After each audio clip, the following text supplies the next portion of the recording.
Haboim. Welcome everyone. We're about to begin Be'ezras Hashem together on Daf Kuf Beis Amud Beis, starting with Kuf Beis Amud Aleph, 6 lines from the bottom. The Gemara previously had told us in regard to making an oil arai, which midirabanan is osir. One cannot make a chuppah, an awning, temporarily just to get shade from the sun. But one can be moisif if it already exists a tefach, and therefore the Gemara asks, in regards to those arches that are on a boat, that extend from one wall of the boat over an arch to the other end of the boat. The Gemara explains if that is going to be either a tefach itself, or the arches are less than a tefach, but they're within 3 tefachim, so then we say lavud, and therefore you already have a gag tefach, whereby you can be moisif onto that gag. Now the Gemara speaks about more cases in regards to oil. Omar Rav Mishum Rabbi Chia. Viloin mutar lintoiso mutar lifarkoi b'Shabbos. If you have a viloin, then you can go ahead and take that curtain and you can spread it and you can also take it off. In other words, Rashi explains that when it comes to an oil, it's only with a gag. But the sheet of Rashi is if it's going to be a curtain, it's going to be like a Pesach, then there's no such inyan, no such iser of oil. The Gemara goes on to say, Ikilas chasonim muter lefarkoi v'limtoisa b'Shabbos. If you're kilas chasonim, what's kilas chasonim? That is made where you have 2 parallel poles, and then you have another pole across, and then you put a curtain that is then draping down. So that is over a bed. It's called kilas chasonim. So here it says it's mutter to then also take off and also to spread out. Omar Rav Sheishes B'Reid Rav Idi Lo Yamron Ela She'ein Begaga Tefach Aval Yesh Begaga Tefach Osir. Rav Sheishes, he comes to explain that this is qualified. It has to be that the Kilas Chasonim does not have a tefach on top, because if it has a tefach, then it's going to be osir as an oil. V'chi begaga tefach, and when it does not have a tefach, he further qualifies. V'lo yamaron ella she'ein bepochos mishloisha samach legag tefach. Aval yesh pochos b'shloisha samach legag tefach osur. Even if it does not have on the top, on the gag, a tefach, but if it's going to be within 3 tefachim of the top, a tefach, then we'll say it's lavud, and again you have a problem of an oil. V'chi ein bepochos mishloisha samuch legag tefach nami lo yamron ela b'shipua on top of kuf beis amud beis b'shipua tefach aval yesh b'shipua tefach shipua oilim ke'oilim domu. He says a further qualification. Not only if there's no tefach on the very top, and not only if there's not going to be a tefach within 3 tefachim of the top. He says, but even if it's going to go down and towards the bottom, you would have a tefach on both sides, that would also be a problem, because this shita of the Chacham hold shipua oilim ke oilim domi. That means that the wall, the shipua, the slant, can be defined as a roof. And therefore, that's going to be also then prohibited if it has a tefach on both sides. Now Rashi points out over here, if that's so, then it's going to be so narrow, how is it possible to then be on top of a bed? So Rashi explains in different places that over here we're talking about where it's just for noi, and therefore it doesn't drape all the way down to the people underneath that are lying on the bed. Other explanation that Rashi gives is that we're talking about more than one. So since you have 2, 3 or more types of kilas chasonim, granted they're very narrow, but they're going to be on top, and that's what we're referring to as well. Says the Gemara weiter, V'omar Rav Shisha Berei de Rav Idi Saina Shari. He says a felt hat is permitted to be worn on Shabbos. I va'atanya oser. I behold, the Brisa states otherwise. Says the Gemara, Loi kasha had the east beit tefach had the les beit tefach.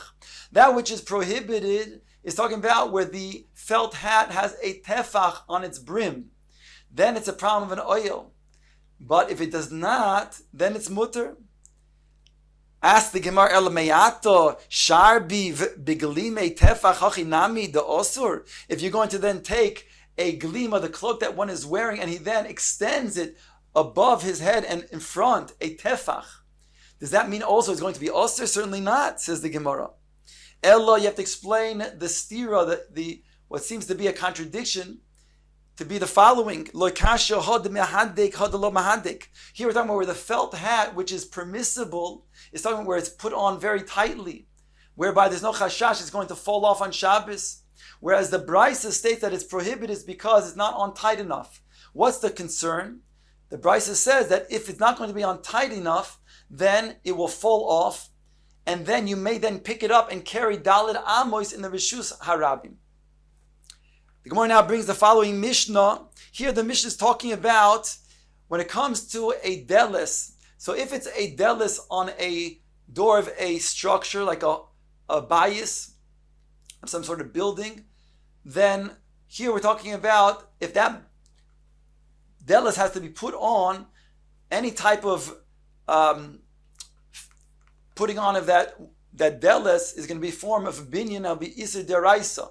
But here in the Mishnah, we're dealing with a delis of a kli, for example, of an aron, of a closet, or of a box. And the way that the delit is, it has a tzir on top and a tzir on the bottom, a hinge on top, whereby there's a wooden peg, let's say, that goes on top into a hole, and also on the bottom, whereby the door opens up and it swings open and closed. So it says the Mishnah, Machzirin tzir hatachtoin b'mikdosh, avalo b'medina. It states over here, if the tzir of the bottom hinge that comes out, so then if it's in the mikdash, it is mutter to put back on. Since it's easy to put back on, one can then simply place it back inside where it belongs. But in the Medina, outside the Beis HaMikdash, is prohibited, because since over here there's a chashash that Shema Yiska, maybe he will then make it, take a hammer and bang it in. It'll be a malach of makeh bepatish. So therefore, midirabon it's aser. But since in the mikdash there's no shvus b'mikdash, it's mutter. The Mishnah goes on to say, Vaha elyon kan v'kan aser. But the Tanakhama says, but if it's the elyon, it's the top hinge, then the heaviness of the door cannot be supported by the bottom hinge alone. And therefore, when you're going to ahead and put it in, it's going to be a malach of boine. So this Tanakhama, as Rashi holds that binyan is also by kalim, yesh binyan bekalim, and therefore it's aser, not only in the Medina, but even on the Mikdash, it's a malach d'oraisa. Rabbi Yehuda is choylek. He says ha'elyon b'mikdash. The elyon, if the top one is going to be dislodged, that's going to be permissible in the mikdash, because again there's no shvus in the mikdash, and therefore there's not a concern that a person will then go ahead and knock it in. V'hatachton b'medina, and the bottom one, that's going to be mutter in the Medina, because there's no gezer whatsoever. That's the sheet of Rabbi Yehuda, and Rabbi Yehuda, according to Rashi, holds that there is no binyan bekalim. Says the Gemara, bringing the following brayso, Tanu Rabbanon, tzir. If you have a tzir, here we're talking about the bottom, again, the bottom of the two hinges. Tzir, if it's delis, shida, tevo, migdal, of one of these kalim, that is not going to be 40 sa. So if it's b'mikdash machzirin, b'medina doichkin. If it's in the Beis HaMikdash, so then we can return it. If it fell off, then you can go ahead and return it on Shabbos. Then, because we said that the whole concern is a gezer shema yiska, maybe a person will then bang it in and be over the malach of makah b'patish. So there's no shvus in the mikdash. We explained, therefore it's muter lechatchila to do that. However, in the Medina would be aser, but states over here Tosefis Chiddush that we didn't learn in the Mishnah. But Medina it's doichkin. If it didn't completely come out, it only began to come out, then you can push it back in if it's going to be the bottom hinge, even in the Medina. The ha'elyoin, the Brisa goes on to say, if it's the top hinge, kan v'kan loy yachzir. in both the Mikdash as well as the Medina, you cannot return it. Because again, the top one, once it comes out, the door is too heavy to be supported by the bottom. By you putting it in, says the Tanakama, it's a malacha of boina. Now, the Brisa goes on to explain that which we just stated, that in the Reisha, that if it's going to then be a tachtoin, then you go ahead and only machzir in the Mikdash, but not in the Medina. Why not? What is the reason? As we said, Gezeir Shema Yiska. Perhaps you will come and you will bang it in, and there'll be a malach of Makah B'Patish in Isser Deraisa. V'im Toka Chayiv Chatos.